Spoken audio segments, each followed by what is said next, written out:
right. Many more smiling faces than 10 a.m. this morning. That's awesome. Wow. So I don't have a big presentation for folks. So what I thought we would do, first of all, let me say who I am. My name is Brian Seitz. I'm with Volunteers of America. I'm their VP of Business Development. I've been working with the town since COVID. When was that, 2020?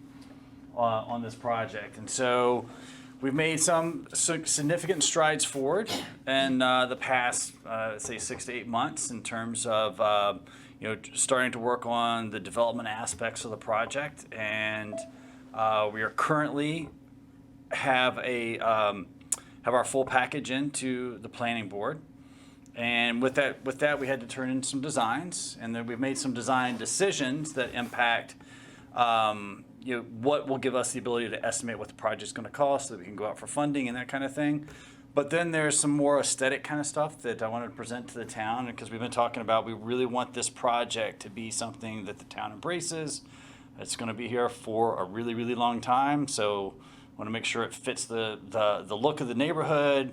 It embraces the history of what was on that spot at the one time, and we're really sad that we couldn't preserve the building, but happy that we have this opportunity to build something new and hopefully honor what was there before at the same time. So with that, I have and Brenda, can you hear us? Just give us a thumbs up or a. Yep, I can hear you great. Awesome. Okay, cool. I'm going to share this PowerPoint here. Give me 1 sec, all right? This is not my equipment, so I don't know what we're doing here. All right.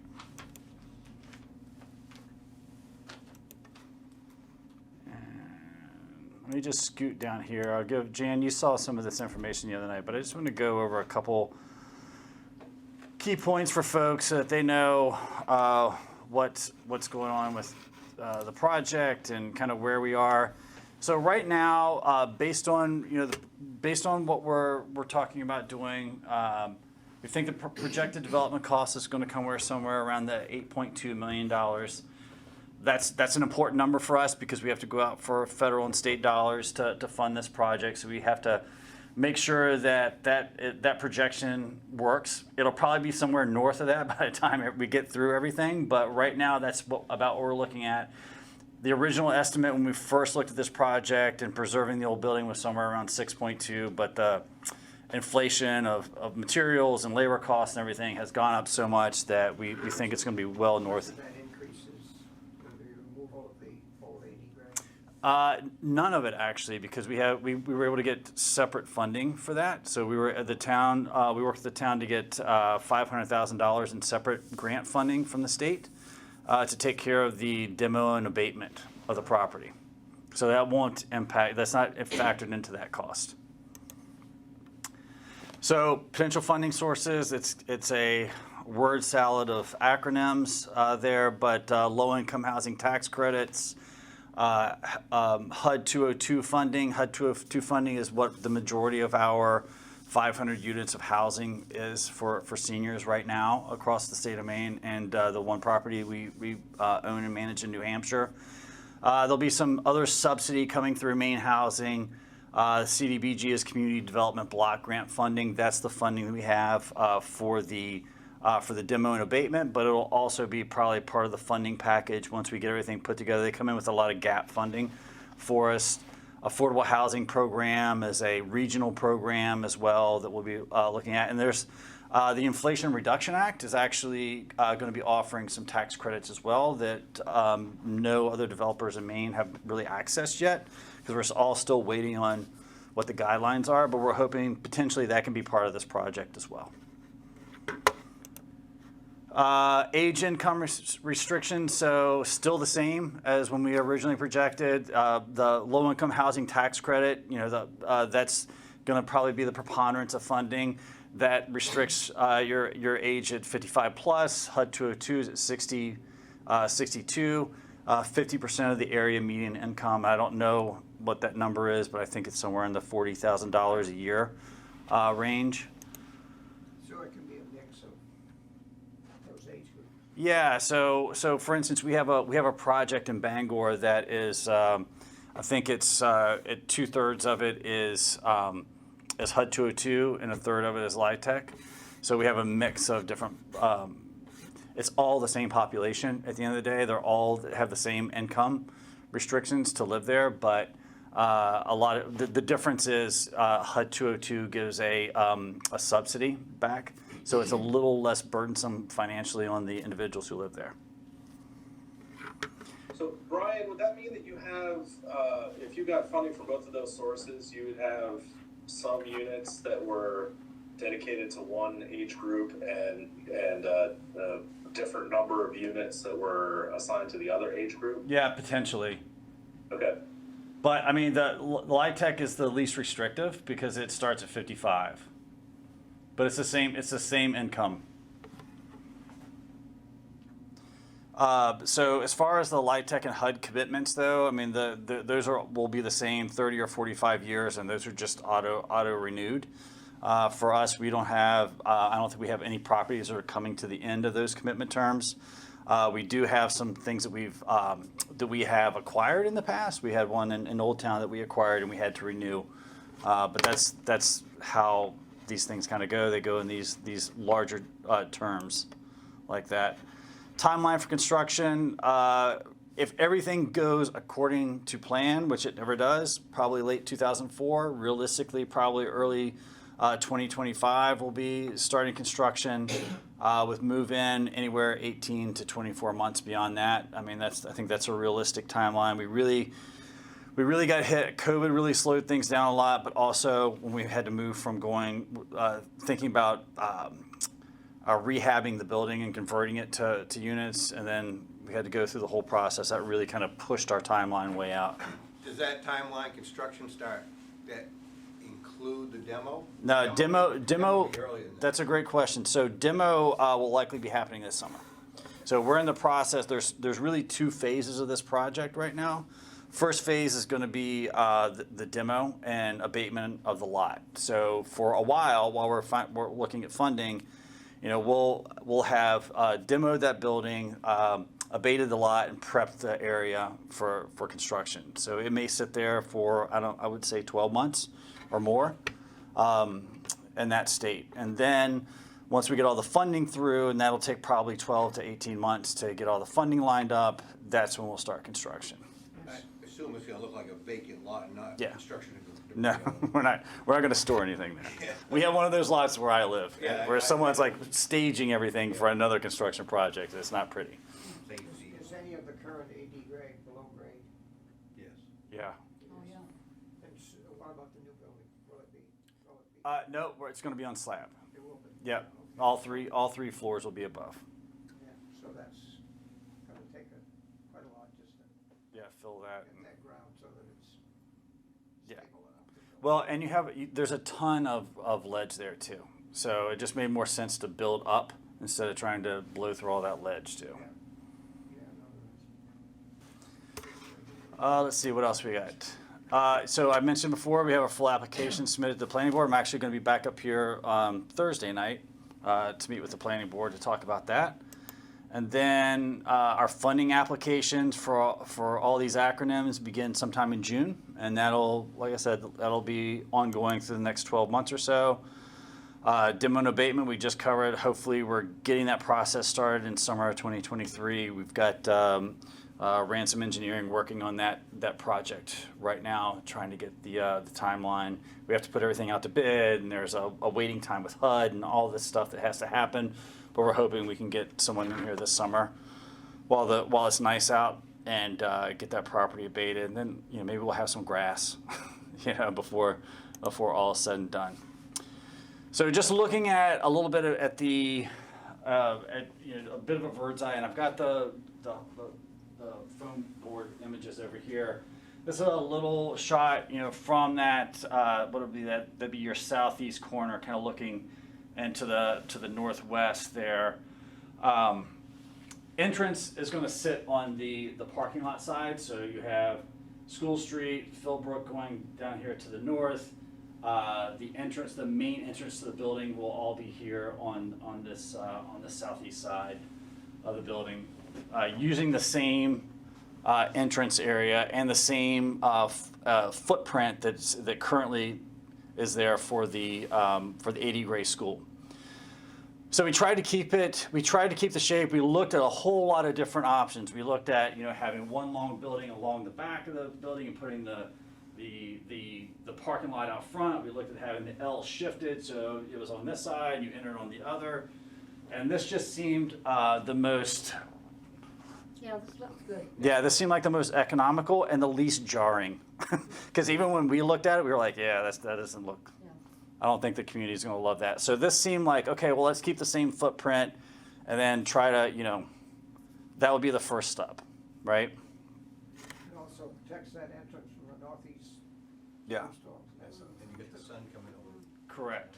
Yeah, right. So one thing folks have been asking about is the flat roof. It is a membrane roof, and there's a couple reasons that we can do this. One, the requirements for this building are going to be that it is well insulated. These HUD and LIHTC properties are super well constructed, and one of the advantages we get by going with a membrane roof like this is we get a much higher R value than we do with a pitch roof. So we're able to go in, insulate completely underneath that membrane, so it really keeps the heating and cooling in that building a lot better. The second thing is these funding sources are going to require us to have two sources of heat. One will be heat pumps, and the second will be an electric baseboard heat. The problem is with the heat pumps is that we're going to have 48 condenser units running all the heat pumps throughout this building. So that's all 36 units plus common areas and all that. That's a lot of condensers to try to figure out where to put them on the ground. So by having the flat roof, we're able to put the condensers on the roof and hide those a little bit from view. The third thing is eventually we would want to put solar panels on this project. So the flat roof gives us plenty of space without taking up any green space outside to put a fairly large solar array on the roof. So we're pretty set. I have a picture. I'll show you what one looks like, and it kind of gives you the aspect of what it would look like with the houses around it. And it's having the roof pitched like that it makes it look massive. How do you achieve your R values on the side?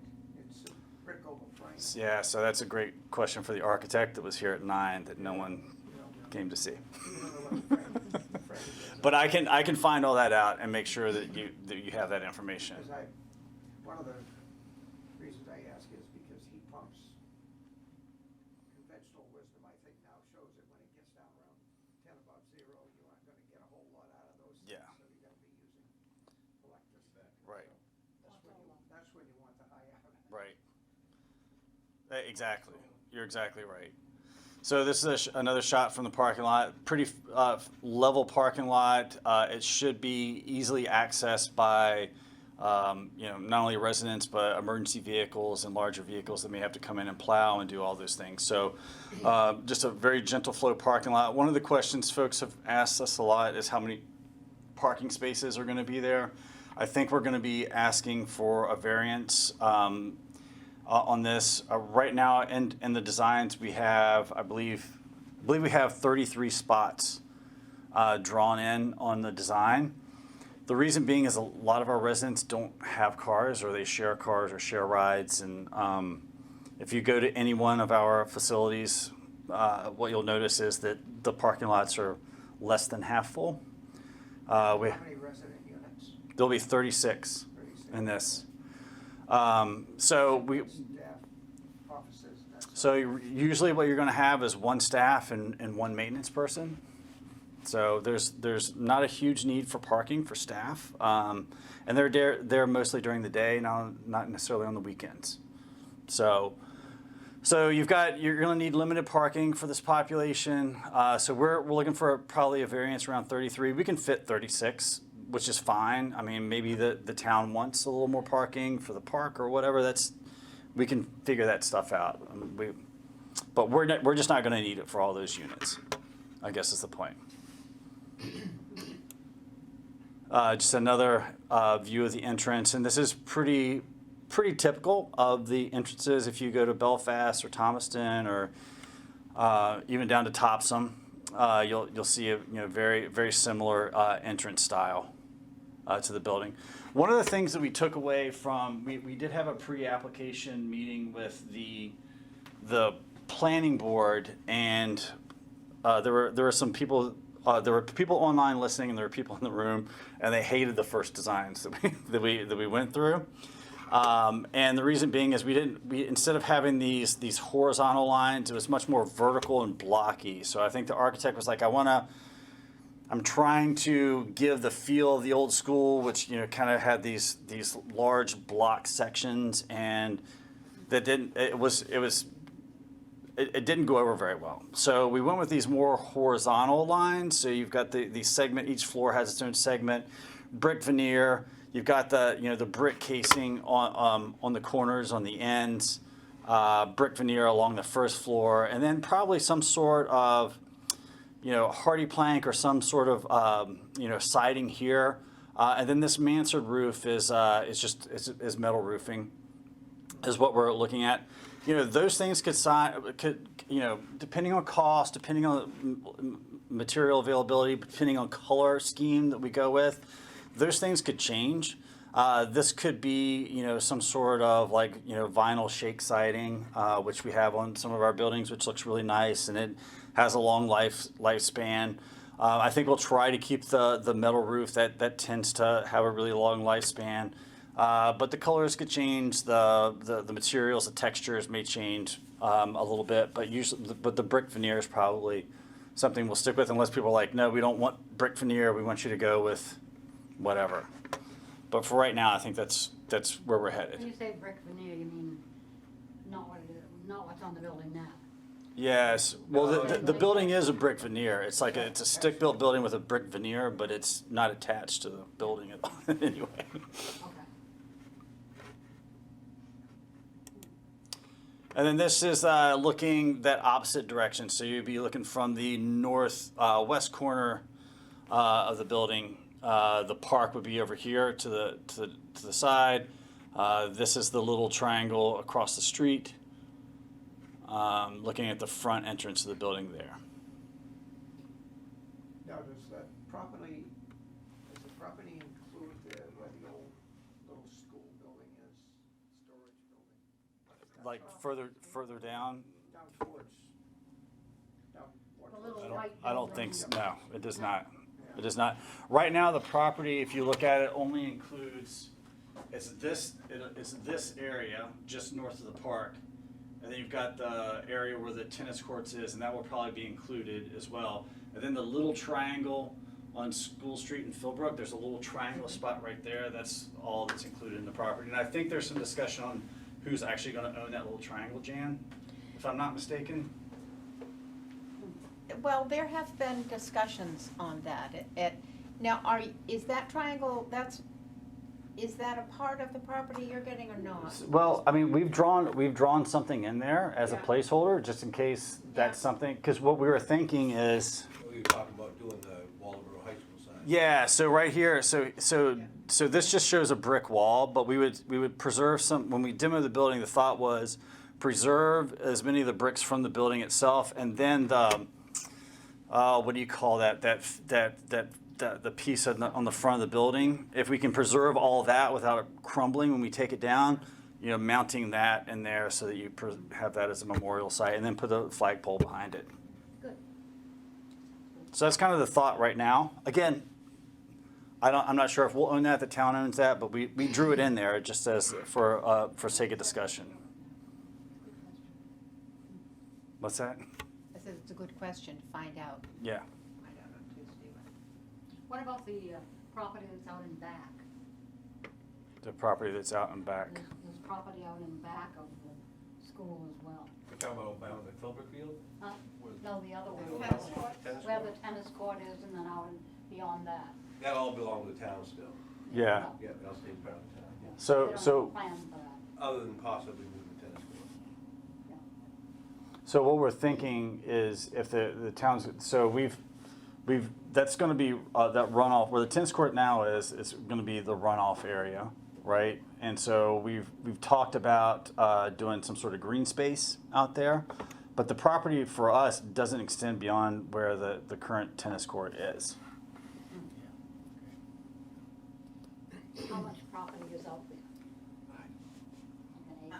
I don't have the map, we have the maps. The woods area, we could run through, yeah, it's wet back there. Yeah, there's some, No, yeah, it's wet. yeah, It's wet back there. yeah, it's wet. I was thinking. Yeah. That's what the drain, Yeah. current building drainage Yeah. drops down and goes out that direction. Yeah, if you look, and then goes straight through the middle of the tennis courts. You can see it. That's what that's what. Yeah. So I think the one last slide I have is just showing it with the with the pitch roof. So unfortunately this cut off. So the whole purpose of this image was to show you what happens when you put that roof on compared to the buildings to the side.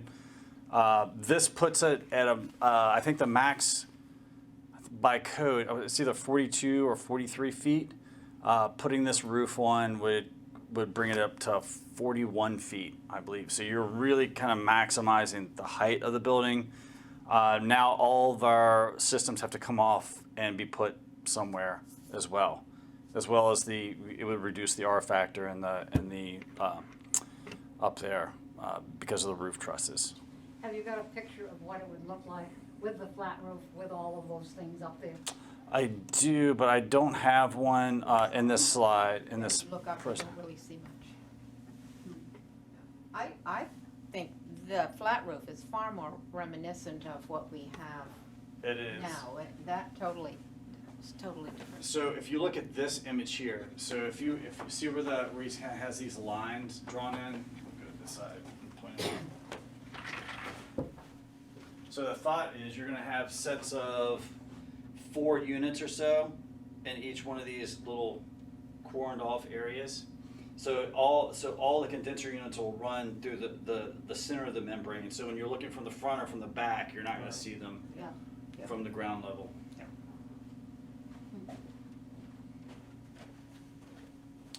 So anyway, so where we are right now is just community forum. So we said we would have one on the 10th, 10 a.m. tonight, and then potentially one on the 24th if people had more questions. I didn't know if this was going to be controversial at all, if people were going to have like a lot of suggestions. But that's really all I have as far as the presentation goes, and the rest I'm leaving up to you to tell me. I'm going to take notes and listen and have you ask me any questions that. Brian, I thank you for all this effort. I'm John Blodgett, by the way. I went to school there. Yeah. My daughter went to school there. Like I said earlier, my wife's grandmother was the first high school graduation out of there. That's My daughter was awesome. The last school class went through there. And it's a lot better than what it looks like right now. So I'm glad to see some motion up Yeah. there on the hill. As far as the heat pumps go, I spent a number of years in the HVAC business. Yeah.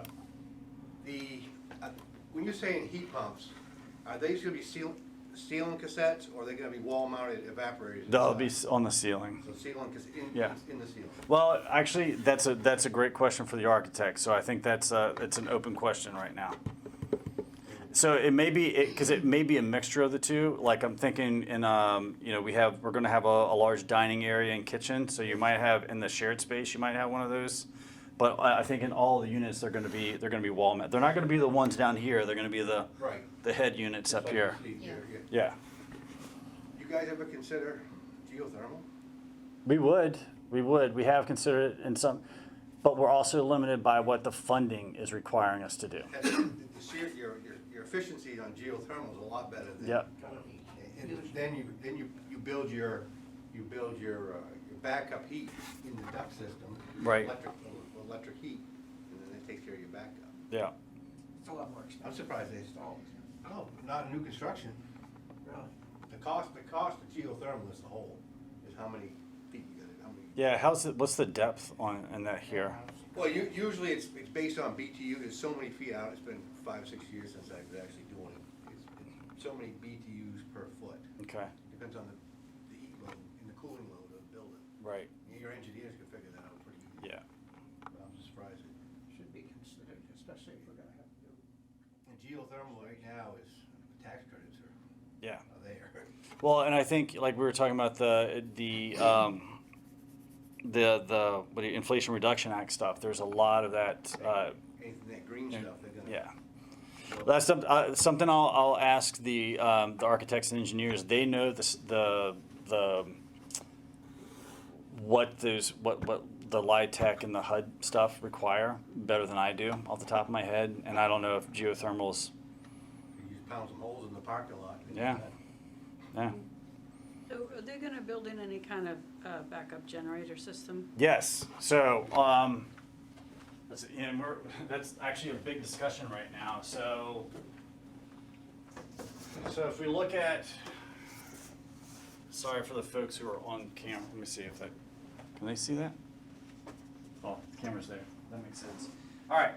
So right now, the engineer has he has a generator drawn in right here, and there's a couple problems with that.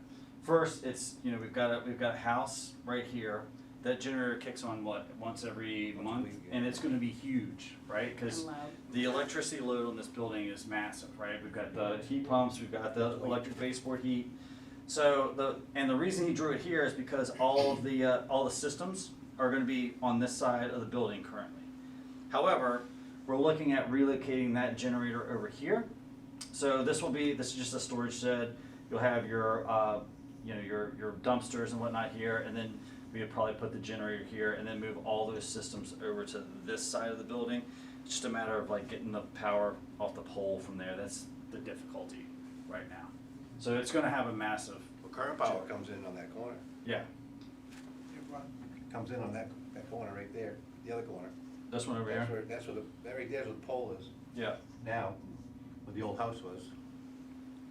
So that's really that's the plan right now. But again, we don't have a 100% answer. It may end up anywhere except in the middle of the parking lot. And that would be propane run too. Probably diesel.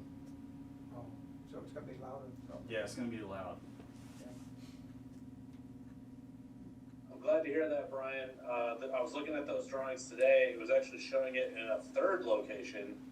But I'm glad to hear that you're considering moving it to the back side of the building, away from the other houses and closer to the athletic fields. Yeah, we just heard back from the electrician yesterday, or Friday. So that's kind of new information to me as well. Yeah, great. Those generators have to exercise every month, and it'd be great if that wasn't happening right next to the abutter's house. Yeah. Within close earshot. Right. And Yeah. also, it's the main entrance into the parking lot. Yeah, that was the other thing. It's going to be this massive fenced area that's the first thing you would see when you drove in. So we're trying to tuck it in. Yeah. Trying to think what else I can show you here that we've thought about. Again, this is down here is where the tennis courts are, and no plans for there. We've had some discussion about where the crosswalk is going to be, because I think the sidewalk's on this side of the street, if I'm not mistaken, right? So it's on this side. Yeah, it's on, Yeah, it's on this side. It's on this So side, yeah. Yes. Oh yeah, I'm looking at it upside down. So the sidewalk's on this side of the street. So we trying to get people safely up here and across the street. It's a little tough with this driveway across here, so we're thinking about bringing a crosswalk over in this area. And I was talking with Max this morning, and apparently there are potential parking spaces that you were talking about. I'm not sure, but we're thinking about putting a crosswalk in there to keep everyone safe.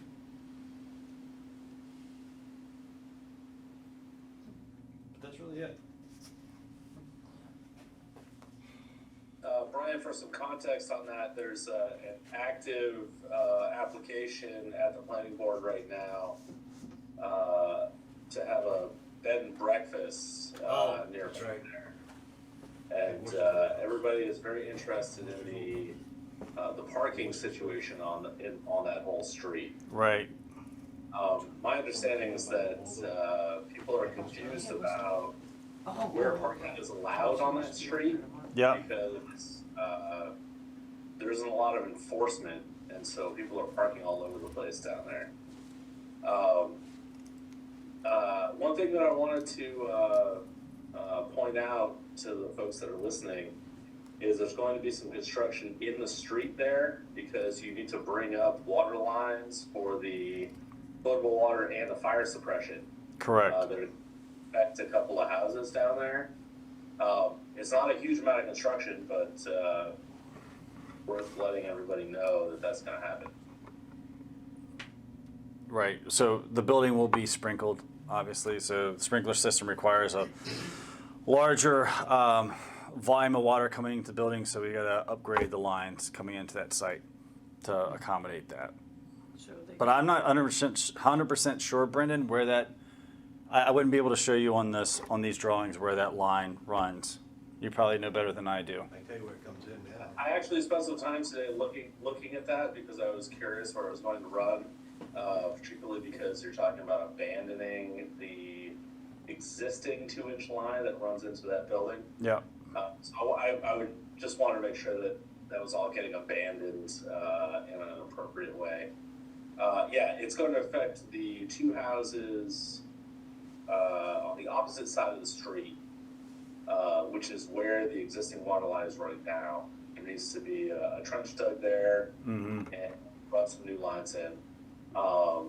Looking at how short that run is, it seems like it's going to be, a day or two disturbance for each home on the run there. It seems like it's not that big a deal as far as impact from the construction activities there. Okay. Thanks for that. You know, all the help with the fire department, the hydrant there isn't very productive. Yeah. It's there now, so. That'll help the fire. Yeah, as they Yeah, come that's out, great. Main Street. So what do you guys think? I mean, tell me. I mean, what's your sense of like how it looks? Does this fit with the neighborhood? Is this what you had envisioned? Is it better, worse? What do you think? They're going to be one-bedroom apartments, Correct. so you're not gonna have 3 or 4 families. No. moving in. Yeah, No. It's gonna be restricted. Right. I prefer the pitched roof. You prefer the pitched roof? It's more residential looking. Okay. And I think there's been some chatter about that. There's online forums that. Yeah. I'm very familiar with online forums. About what? I'd be happy to chime in on that. There's a lot of people that seem to think that you can't build a flat roof in Maine, which is sort of a comical notion, but it seems to be getting traction on Facebook. If you've ever survived a trip to Hannaford, you've gone into a building with a flat roof. It's a very, very common construction practice. And what the architect is trying to do here is sort of give the effect of having a building that has a gambrel roof while keeping the flat roof, which allows for very cost-effective insulation. It allows you to put all of your heat pump units on the roof. It's a good compromise what they're proposing right now, and the additional cost and frankly the size of the building, if you put a pitched roof on it, it would make the building look sort of oppressively large in the area.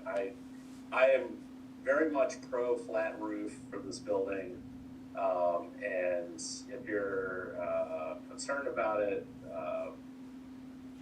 give me a call. I'd be happy to explain to you why flat roofs are great for this area. Yeah, no, it's just aesthetics. It just looks Yeah. better with a pitched How about, roof. have you ever looked at I'm all for the flat roof, Yeah. but pitched facade, just a short facade with that, help That ease a little. sort of area kind of gives it. It gives it there now. So like the entrance area being having a pitch, or like the Like a pitched facade that goes up a little bit, but. oh yeah. I Plus see what for you're saying. safety reasons, for the mechanical guys up there working, they're not gonna step off the edge. Yeah, I think that's what he's trying to do visually with the mansard effect that he's got going there. Give it a little bit of a pitch, but potentially we could add a little more to it. We can ask him about that for sure. Now, is there a slight pitch to the flat roof for drainage? Yeah, there has to be for drainage. I don't know what that is. Mine is, Yeah. so, it has to be determined by the direction that it needs to drain. Right. was a large segment of the population here who was they did not want the building to be torn down before we found out that it had to be. Right. Because of their, because of the history of the school and so on, like John said. And this to me does still, it looks new and nice, but it is reminiscent of the old building, whereas the pitch roof takes all of that away. And Okay. I was hoping we could incorporate some of the parts. I like that the brick is there, that, that's reminiscent, the shape, all of those things are, yet it's nice, yet it still reminds us of what had been there historically. And I did hear, we are aware that somewhere in the current building, there's a time capsule. There is. Does anyone know where it is? It's in the front corner. Looking at the building to the right or Yeah, left? to the right, when you first go up on the right, right on Yeah. Mr. Worden's old room. Oh. That's where I okay. think it is. Oh, Okay, so we will be, somebody knows. we will be taking care to make sure we preserve that during the demo and make sure the Historical Society gets it and I don't know. does what they're gonna do with it. I'm not sure. That was done when the building was built. Yeah. That's why we're doing one for the 250th anniversary, we're gonna do one out here. So, they did it in the 300. They won't know where to find it, just like we don't. Anything else? Anything else you want me to take back to the architects or engineers? I think, for me, this would be a lot to absorb. So you can reach out to me at any point directly. Everyone here has my email. Well, not everyone here, but everyone in this office has my email. You can just email me directly with any questions, any comments, concerns, thoughts, ideas. Again, we want this to be, we want to pay as much of an homage to the original building as possible, and make it something that people really, really enjoy seeing and really enjoy being around. So. You pretty much standardize the individual living. Yeah. quarters. Yeah, they're all pretty much. I mean, they might flip flop or mirror one another, but for the most part, they're gonna all be the same. Brian, I have a little question, it's a little different. There has been a lot of discussion about parking and traffic from Yeah. some neighbors. Is there a way from the other facilities that you have to indicate roughly the number of cars that go in and out of those facilities? Because obviously not everybody has a car, Yeah. not everybody drives every day, they're not commuting, they're retired or Yeah. whatever. So is there any way to sort of Yeah, alleviate so- some of that? with Yeah, some of so we were just talking about that today in the earlier session. I think that we can ask our property managers to give us kind of the back of the envelope. What does this look like on a weekly basis? How many spaces are we utilizing? Who's residents versus staff? That kind of thing, and just get a general sense for it. I mean, our property in Portland is going to be different because I think there's only a couple spaces there and everything's street parking, but we can compare it to Thomaston and Belfast and Topsom would probably be a good comparison as well. So I can pull 3 or 4 sites and give you a general idea. They're out of town though, Thomaston, right? They're down. Yeah, down. I'd A be little willing to guess that it's not as much traffic that was going on back and forth when the school was open. No, not even And close. the buses are going up and down there, the teachers are coming and the going. parents? Parents are going coming and and going. going. Yeah. Probably gotta Activities be at that, night. yeah. Oh, All the it time. won't even be morning. Yeah. But this is in a good location in that the residents who are mobile, can walk to the library. Correct. Can walk to the drugstore. Bear Hill. And I think that's why we're really excited about this because Well, it's hard getting down, downhill hurts the knees. I think for us, this is a really exciting location because of just Yeah. that. They can integrate into the community very easily, be out and about, and, Yeah. and be Church. very active and mobile. And we do have sites like our site in New Hampshire is way out in the middle of nowhere, and so they have to drive to get anywhere. But this is far enough away that it's nice and quiet and residential, but close enough that they can walk to downtown. There's a facility in Bath that's an old school, and there's a lot of empty parking spaces. Yeah, You don't see a lot of people coming and going out of there, so. yeah. There's just, if there's some data, then those that are concerned about I saw you had an FAQ up on the site about this project. Maybe we can just give you guys that data and let you integrate it into the Okay, FAQ yeah. sheet. Okay. Well, great. Again, feel free to reach out to me directly. Phone calls are fine. Email is great. Whatever you want to do, I'm here. Thank you very All right. much. I like these Thank you. colors. It just, I'd put in my vote for that. I like the. Okay, good. No, I like the horizontalness of it. And I Yeah. think you're Yeah. right, it looks Yep. much more massive when you put a pitch roof on. Yeah. I'm a designer. I like the. Thanks, everyone. Hey, Brendan, thanks for all the information. Hang on. Sure thing. Hey, Jan, it's good seeing you again, man. Go here, I'm gonna shut you guys off. Elaine. Take care. I'm retiring from